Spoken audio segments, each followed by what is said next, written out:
সব জল্পনা কল্পনার অবসান ঘটিয়ে 21শে ফেব্রুয়ারি এক বিরল ইতিহাস সৃষ্টি করছে, দেখিয়ে দিয়েছে, কায়েম করেছে জামাত শিবির।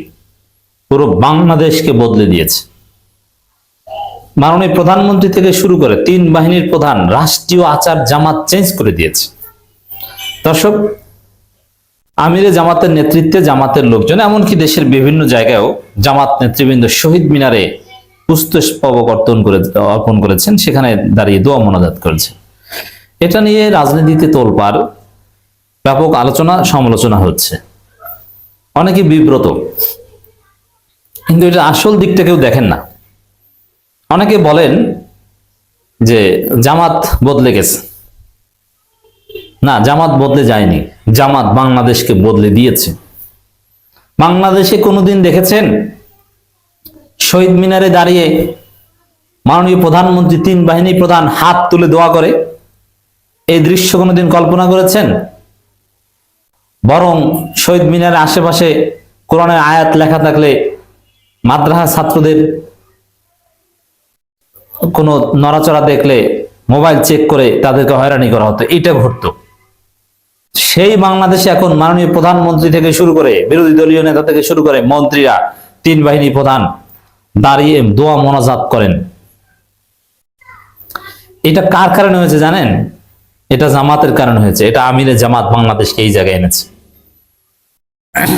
জামাত, আমিরে জামাত যদি শহীদ মিনারে না যেতেন, এটা ওই শাহবাগীদের শহীদ মিনার হয়ে থাকতো।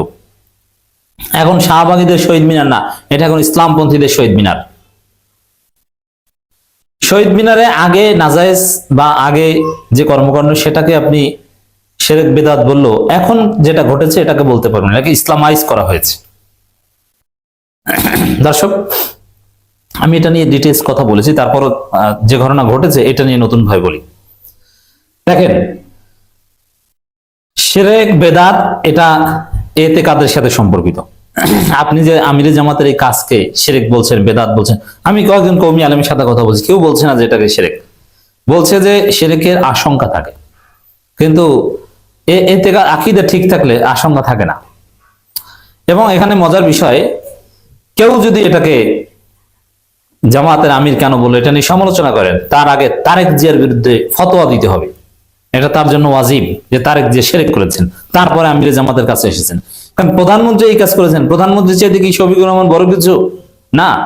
আগে প্রধানমন্ত্রী 3 বাহিনীর প্রধানের বিরুদ্ধে ফতোয়া দেন, তারপরে আসবেন জামাতের আমিরের বিরুদ্ধে ফতোয়া দিতে। কারণ শরীয়ত তো সবার জন্যই সমান। আপনি জামাত, আপনার বিরোধিতা শুধু জামাত বিরোধিতা, এখানে শরীয়ত, শিরক বেদাত এগুলো কিছু না।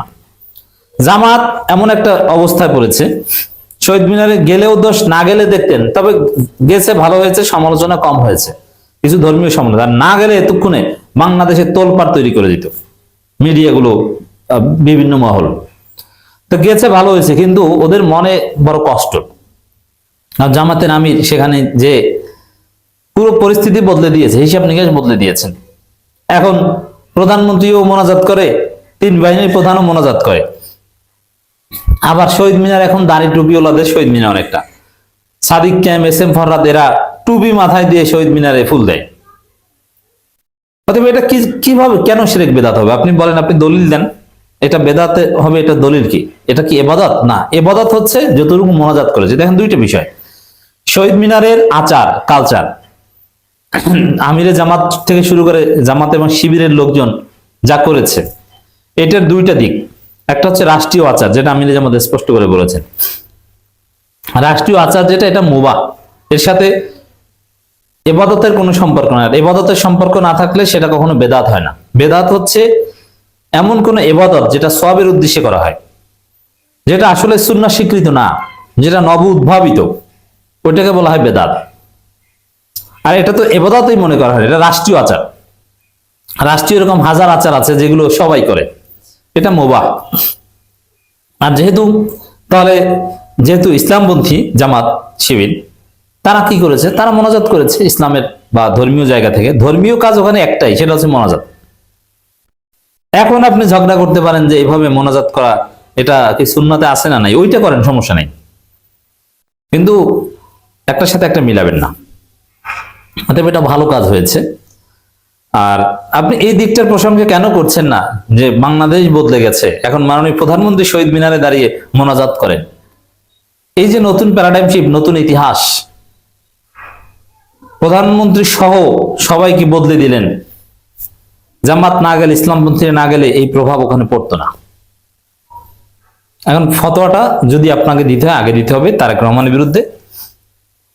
দেখেন এখানে ওয়ারেন্ট অফ প্রেসিডেন্সিরও কিছু লঙ্ঘন হয়েছে, যেমন তিন বাহিনীর প্রধানের আগে বিরোধী দলীয় নেতার পুষ্পস্তবক অর্পণ করার কথা, কিন্তু সেটা তো করেন নাই। ডাক্তার শফিকুর রহমানকে যথেষ্ট লেটে দেওয়া হয়েছে। যখনই দিক না কেন, ডাক্তার শফিকুর রহমান আগে যারা ফুল দিয়েছে তাদের সবার সমালোচনা আগে করবেন, ফতোয়া আগে দিবেন, তারপরে ডাক্তার শফিকুর রহমান বা জামাত শিবিরকে নিয়ে আসবেন। সাদিক ক্যাম্পের সিরিয়াল তো অনেক পরে ছিল। তবে শহীদ মিনার এবার কোনো ধাক্কা ধাক্কি নাই। আগে বিরোধী দলকে কি অবমাননা করা হতো, এখন ওটা নাই।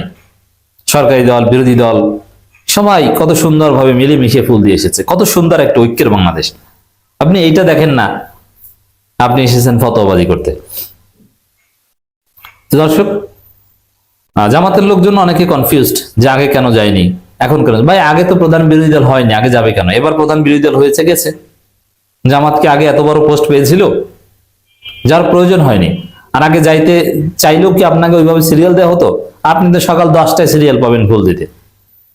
এখন গুরুত্বপূর্ণ বলে একটা পর্যায়ে খুব দ্রুত অল্প সময়ের মধ্যে প্রধানমন্ত্রীর পর কয়েকজন তারপরেই পেয়েছে। অতএব আগে কেন যায়নি? আর জামাত অতীতে শহীদ মিনার যাওয়া হারাম এরকম কোনো ফতোয়া কখনো দেয়নি। অতএব এটা জামাতের পরিবর্তন নয়। সব কাজ সবসময় করতে হয় না, এখন প্রয়োজন হয়েছে এখন করেছে, এখন সুযোগ এসেছে করেছে। প্রধানমন্ত্রী হিসেবে যে কাজ করতে হয় ওই কাজ কি আমি আপনি করব না? ওটা প্রধানমন্ত্রী হওয়ার পর, বিরোধী দলীয় নেতা হওয়ার পর এখন এটা করতে হয়েছে। এটা নিয়ে জামাতের মধ্যে কনফিউশনের কিছু নাই। জামাতের অনেকে প্রশ্ন করেছেন, ভাই আগে তো করে নাই, আগের আমিরে করেনি এখন করেছে। ভাই আগের আমিররা তো এই পর্যায়ে যেতে পারেনি। আগের আমিররা চাইলেও তো ওখানে সিরিয়াল পেতে না, এখন পেয়েছে। বুঝতে পারছেন? আর জামাত অতীতে কখনো শহীদ মিনার বা এই ফুল দেওয়া এগুলোর বিরুদ্ধে ফতোয়া দেয়নি, কখনো বলেনি যে এটা বেদাত বা হারাম বা শিরক, এটা কখনো বলেনি। Number one. এরপর আসেন এই বিষয়টা কেমন, একটা ছোট্ট উদাহরণ দিই। যেমন এই যে ব্যাংকিং সিস্টেম, এই যে কাঠামোগত শিডিউল ব্যাংক, এটা কিন্তু এটার ইতিহাস বেশি পুরানো নয়, আর এটার সাথে মুসলিমদের সম্পর্ক না। এই banking system, formal banking system, এটা প্রাচীনকালে কিছু কিছু জায়গায় অস্তিত্ব পাওয়া যায়। মুদ্রা ব্যবস্থা এটা চীনাদের সাথে সম্পর্কিত। আমি ব্যাংকিং পদ্ধতির বিকাশ নিয়ে আলোচনা করছি না, কিন্তু যখন ব্যাংক একদম একটা রিয়ালিটি হয়ে গিয়েছে, এরপরে ওইটাকে ইসলামাইজ করে ইসলামী ব্যাংক করা হয়েছে। এরকম গণতন্ত্র সমাজে কায়েম হয়ে গেছে, তারপরে গণতন্ত্রকে ইসলামিক করা হয়েছে। আপনার আকীদা যদি ঠিক থাকে, আপনার উদ্দেশ্য যদি ইসলাম হয়, ইসলামে ন্যায় ইনসাফ হয়, তাহলে আপনি এই গণতন্ত্র গ্রহণ করবেন এবং সেটা হবে ইসলামিক গণতন্ত্র। আপনি যদি এই সুদী ব্যবস্থা পরিবর্তন করে কিছু পদ্ধতি অ্যাপ্লাই করে, একটু আলাদা করে, কিছু ঝুঁকি নিয়ে যদি আপনি একটা ব্যাংক করেন, তাহলে সেটা হবে ইসলামী ব্যাংক। তো এরকম শহীদ মিনারে এবার যেটা হয়েছে, আপনার আকীদা পরিবর্তন করেছেন যে না আমি ফুল টুল দিয়ে, এতে শহীদদের কিছু হবে না, এটা সওয়াবের কিছু না, এটা রাষ্ট্রীয় আচার, এবং ওখানে ধর্মীয় কাজ হিসেবে আমি মোনাজাত করব, এইভাবে এটাকে ইসলামিক করা হয়েছে। অতএব এটা এখন জায়েজ। অতীতে জায়েজ না হলেও এখন জায়েজ।